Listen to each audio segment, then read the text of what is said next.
Hello, I'm Dr. Anna Cabeca. I'm a board-certified obstetrician and gynecologist, and I practice integrative and functional medicine as well as age management.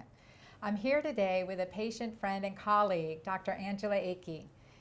Angeli is from Florida. We met over a year ago when 2 years ago when I was lecturing in South Florida, and Angeli is an age management and integrative physician. She's also on the faculty of University of Florida, and wanted to talk to you today about our Women's Restorative Health Program and Angeli's experience going through it, referring patients to it, and the results that she's received.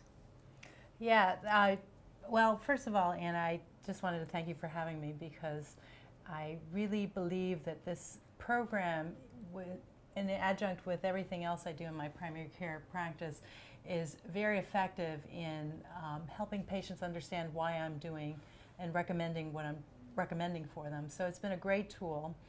I referred a bunch of patients to the program, and the feedback has been tremendous, actually.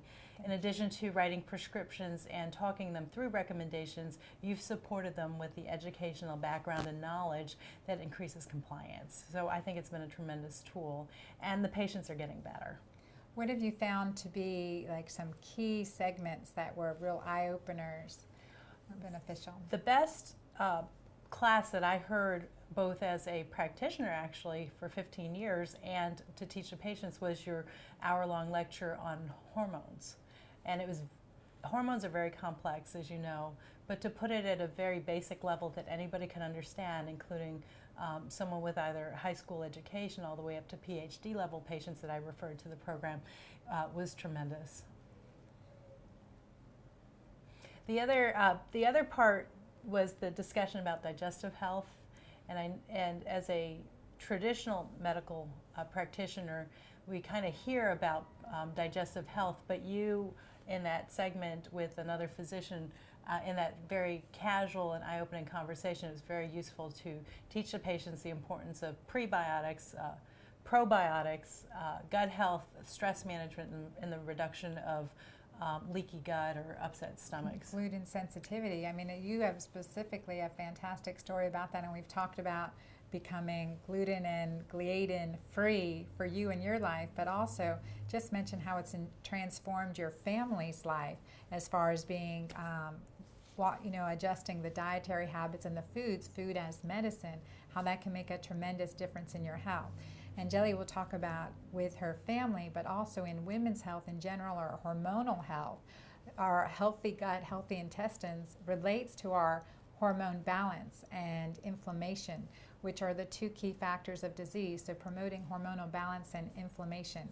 Angeli, how has Yes, actually, the gut is the second brain, and when the gut's messed up, your body's messed up. And I learned, I'm very traditionally trained. I went to the University of Florida for medical school, and I did my medical internal medicine residency at Yale New Haven Hospital, and I was a chief resident in the Yale system, so I was traditionally trained. But my first practice was in Palm Beach. I started the Palm Beach Institute of Preventive Medicine, which was an eye-opener, and that was back in '97. And I actually started writing for bioidentical hormone replacement back then, more so to gratify the patients than me actually believing in it. However, with the birth of my first son, Timmy Jr., he's now 12, it opened me up to a whole spectrum of this complementary and alternative medicine. And it was Timothy Jr. taught me medicine, and it was in my effort as a mom to help him with his challenges that I learned a lot about physiology, specifically gluten sensitivity, and therefore it's been translated to the rest of my practice. So Timothy has said it's okay to share this with the world, because he really thinks that if his story can help other children, then he's all for it. So Timmy Jr. was born after a complicated pregnancy, and he was a very colicky child who would vomit all the time. He didn't really learn how to feed, and he couldn't come off the breast for at least a year. My sister, thank God, is a pediatric occupational therapist, and she realized at about 9 months that something was wrong with Timmy. And so long story short, he was actually diagnosed with developmental developmental delay, and eventually diagnosed with autistic spectrum disorder. At age 5, he qualified for special ed in the public school system. He was so severe. And at that point, I started doing major research in how to reverse his physiology, just how to make him a normal kid, honestly. And I think it was a big stressor, not only for him, but for myself, feeling hopeless and helpless as a physician to help my child. So of course I'm going to open up my mind to every alternative way to help him. Long story short, what ended up happening with Timothy was that we diagnosed him with extreme gluten sensitivity. And it's a success story. He was mainstreamed, and with gut support, including hyperbaric oxygen therapy, as well as all different types of therapy. He had hippotherapy on horses. He had aquatherapy. He had occupational therapy. Wow. He was in therapy 5 days a week, all through from pre-K up until just 1 or 2 years ago. He ended up being mainstreamed in the parochial school system.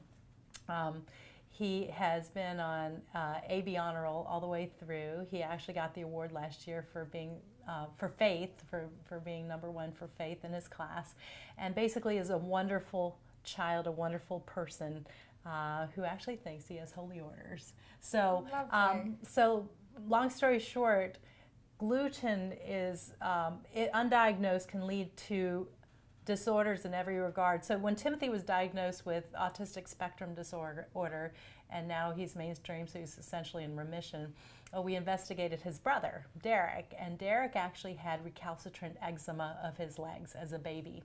And he failed all the topical agents, so that his traditional pediatrician at the time wanted him on oral prednisone. His eczema was so bad that he would wake up with blood and skin under his fingernails in the morning, up until he was 3 or 4 years old. Scratching. So about the same time Timothy was diagnosed with gluten sensitivity, Derek was diagnosed as well. So we made them both gluten-free. And therefore we started testing for Tim, because Tim's mother died of dementia undiagnosed, and she would often have the runs. The stories go that mom's always in the bathroom. So she probably, in retrospect, had celiac disease. Right. So Tim was tested as well. And Tim is Angeli's husband. Tim, my husband, was tested as well, and he's very gluten sensitive. And actually, his gluten sensitivity manifested as forgetfulness, and in fact I was actually already looking at buying him long-term health care insurance, because I was worried that he'd end up demented like his mother. Wow. And going gluten-free and optimizing all the systems, his gut health and his nutrition, hormones, exercise, and he's very healthy now. And today I had a consultation with my friend Dr.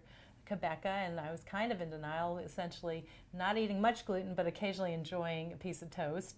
But now I'm going to be gluten-free because I'm triple gluten sensitive myself. So. And so you can see too, on the paternal side and on the maternal side, so both mom and dad with this gluten sensitivity and a child with autism, that there's some familiar tendencies in that. So empowering the woman, the mother, who's cooking for the family, shopping for the family, with the knowledge, not only in the importance of digestive health, but all those 7 keys, mental, spiritual, environmental, nutrition, digestion, detoxification, hormonal balance, and structural and function.